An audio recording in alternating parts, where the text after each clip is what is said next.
What is going on? As you can tell, I don't have as much of a mustache as I normally have. So, if you're wondering what happened with that, I'll have up here a link to Whack Comics' live stream that happened last night.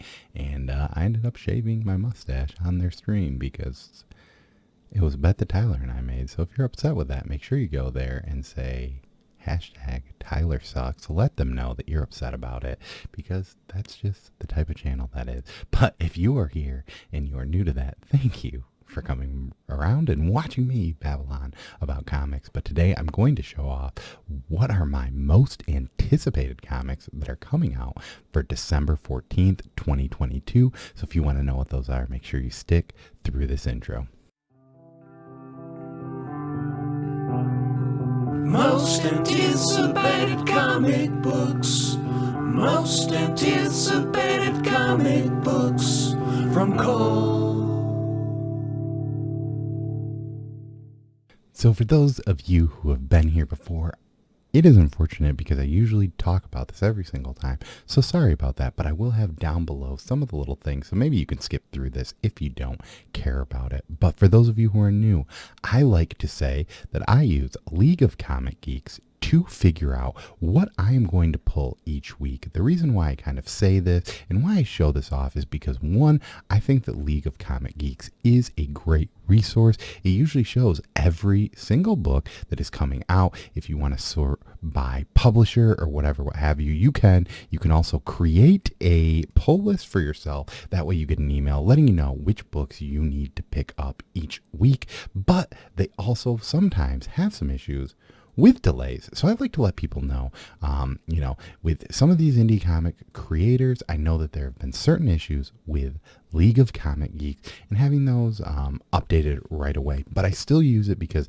when you look at things like previews, they do not have DC in there. And there are some other indie publishers that I do not think are in the previews catalog. So I'm going to try and change things up a little bit. And I want to add a few new things here. So as I just mentioned with my League of Comic Geeks segment, one of the things that we have had is that there are delays sometimes. And a book that I talked about a while back was The Last Ride of Pillar and Pride. This is coming out from Aftershock, and it's from creators John Lees and Joe Mulvey.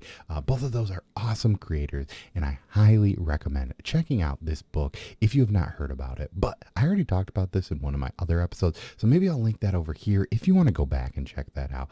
But I just kind of let want to let people know because of the delays.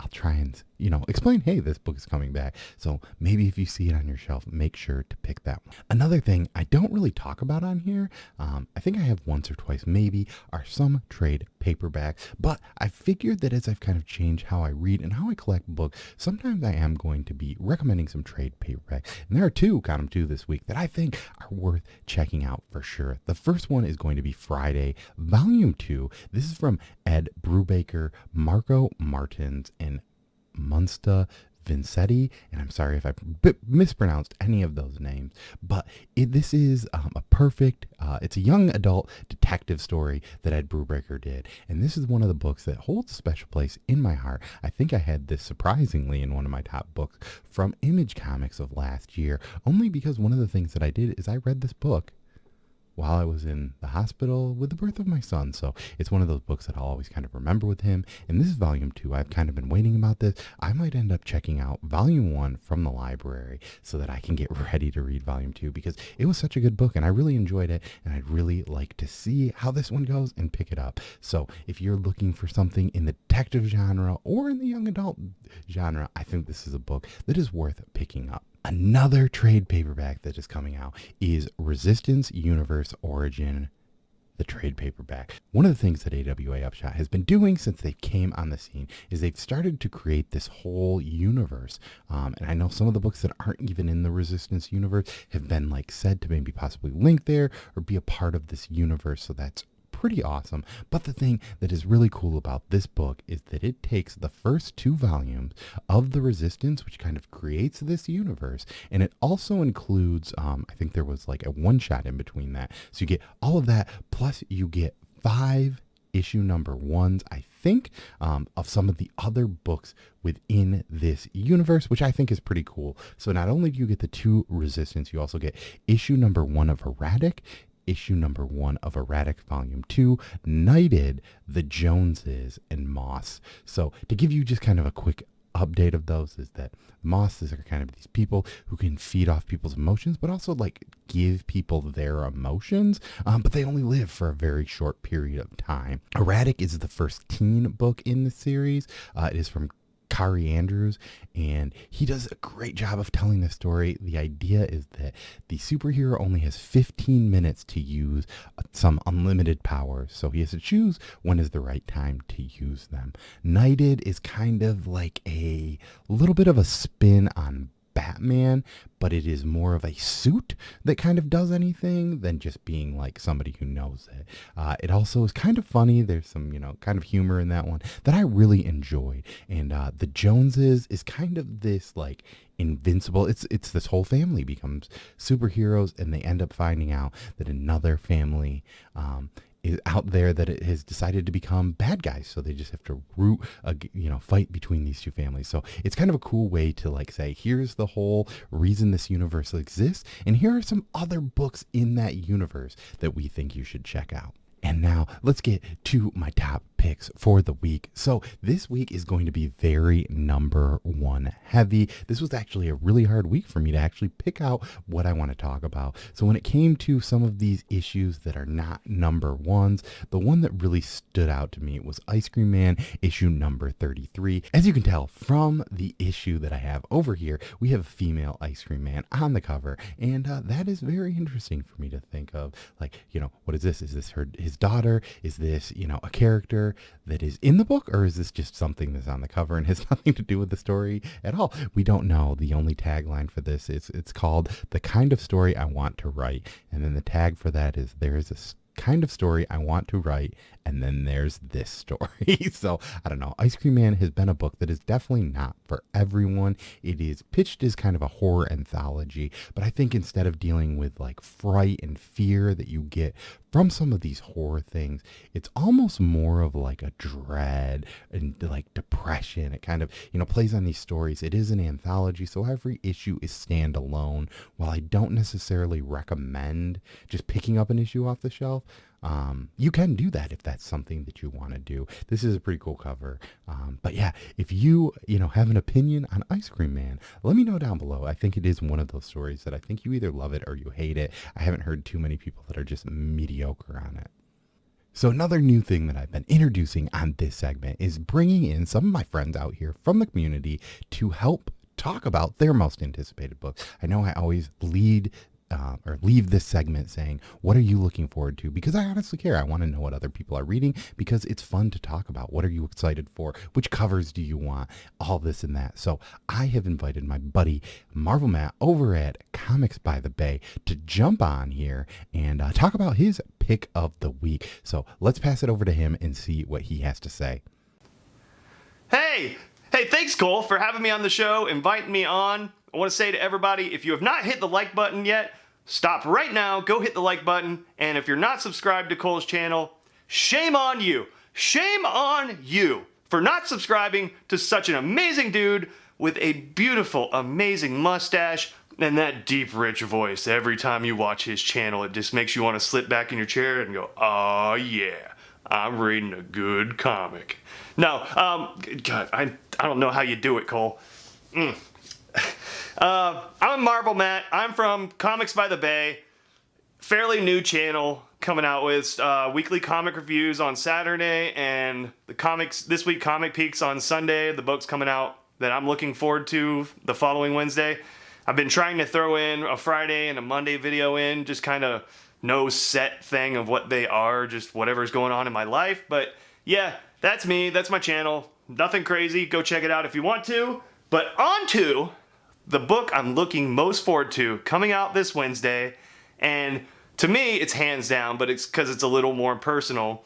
There are some other great books coming out that I'm sure Cole talked about or is going to talk about. But to me, my favorite book coming out, like I said, I'm fairly new getting back into collecting comic books. My friends got me back about towards the end of last year. And I said, I'm only doing Marvel. I'm only doing like nostalgia value, what I can remember. X-Men, just along those lines. I'm not doing indies because they kept talking about something's killing the children. finally caved in like a few months down the road, bought a Something's Killing the Children, and guess what? I absolutely loved it. So I was like, okay, maybe I need to open my eyes more to indie books. So I pulled, they were getting Alice, the different take on Alice in Wonderland. And I was like, all right, I'll jump in with you guys. I'll try this out. And at the end of Alice 1, there was a preview of a book coming out, Grimm. Had a couple pages, gave you your first couple pages of the book. And I was like, you know what? I'm liking this. I'm liking the little indie world. I'm going to pull Grimm. Even though they weren't pulling it, I was going to try a book they weren't doing. And so, yeah, absolutely ended up loving Grimm. My favorite thing about the book, the artwork is just so beautiful. The colors they use, they're dark, but they're high contrast, the blacks, the reds. It just pops on every single page. And that pulls me right in. I'm an art guy over a story guy. Obviously still have to have a good story, which it did. First 5 books were just great. It was kind of a fast pacing, never slowed down at all. I think some people got turned off at that, but I liked it. It just kept you wrapped into the book constantly. It's about Jessica Harrow. She's a Reaper among many other Reapers, and she's a little different than all the other Reapers because she doesn't know how she died, her past. And that's what she tries to discover through the first 5 books. And she does, and she finds out some freaking bangers towards the end of the book. I'm not going to give anything away because if you haven't read it yet, I don't want to ruin it for you, but really, really great first mini-series of books. And then it left off with a great cliffhanger like most comic books do, but you go on League of Comic Geeks or whatever and see what the next book is coming out, and there was nothing. And I was like, Dad, burn it. I got into this indie book. I really liked it. Now it's not coming out for a long while down the road. Well, lo and behold, number 6, Grimm is coming back this Wednesday. Then that is my pick of the week that I am looking forward to the most, just to see where they're going to pick back up on the story. The very last page of Grimm number 5, they showed a character that they hadn't shown through the whole book, first 5 books of Grimm. So it's introducing a new character probably. Jessica and all of her friends, they got stuck in Las Vegas, kind of with how are they going to get out of it? Obviously, we're going to learn that in number 6. The cover art for number 6 looks awesome. Not only does the A cover look awesome, so a bunch of the variants look awesome. I'm just excited that Grimm is back. Grimm's here to keep the story going, and that is my pick of the week for comics coming out this Wednesday. I guess that's it. Cole, thanks for having me on so much. And yeah, like I said, subscribe to Cole's channel if you are not. Hey, thanks for having me on. See you guys. So I just want to say from the bottom of my heart, I am sorry. You talked about how great my mustache is, and unfortunately, it is no longer here. But if you want someone to blame, make sure that you go over to Whack Comics and leave a comment about how Tyler sucks, and you wish that he didn't force me to shave my mustache. Because, even though it was his birthday, he said that I still had to do it if he wasn't on, and he wasn't there. So, that's what happened. But I'm glad that you brought up the book Grimm, because this is a book that I read that first issue and I really liked it. I actually enjoyed it. Stephanie Phillips is a writer that I try to follow because I think that she is an amazing writer, and I've really enjoyed most of the stuff that she's put out. And that was one of those books that just kind of, unfortunately got in the mix of me trying to cut down my pull list. So now that you've recommended this, I'm hoping that I can go out there and find volume 1 of Grimm and give that a read. I don't know. I would assume the way that you explained how the first 5 issues went, that is something that maybe I can go back and grab that trade.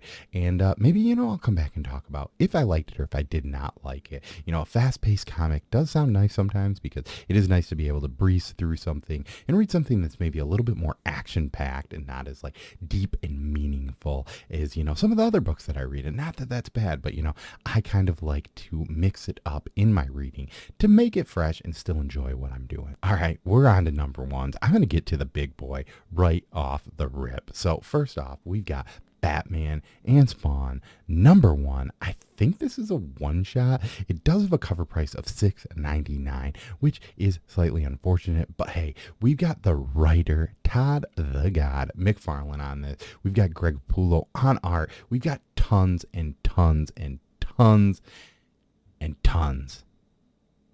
And when I say tons, there are a ton of different variant covers on this. So I'm I love this original one, but I'm just going to kind of go off here, similar to what I did with Miles Morales from last week, and just talk about a few of them that are my favorite. So the first one we're talking about here is this is a cover J. It is from Greg Capullo and Todd McFarlane, and it appears to be a glow-in-the-dark cover. I do like how there's just kind of that lightning stuff and the whips there from Spawn, and Batman is kind of, I don't even know really what Batman's doing, but he looks cool as hell in that one. The next one up, we have the cover K, which is the team variant. So I'm guessing there is a ton of people that worked on here. Once again, this looks like from the corner of it, Todd McFarlane and Greg Capullo, but I love this one. I don't know what the team variant means. Maybe you have to be on a street team of some sort, but I just love how Batman's brooding behind Spawn, and there's a ton of bats in the background. Next one up, we have the Barnes & Noble exclusive variant. I didn't even know that Barnes & Noble's made variants for comics, but hey, they do.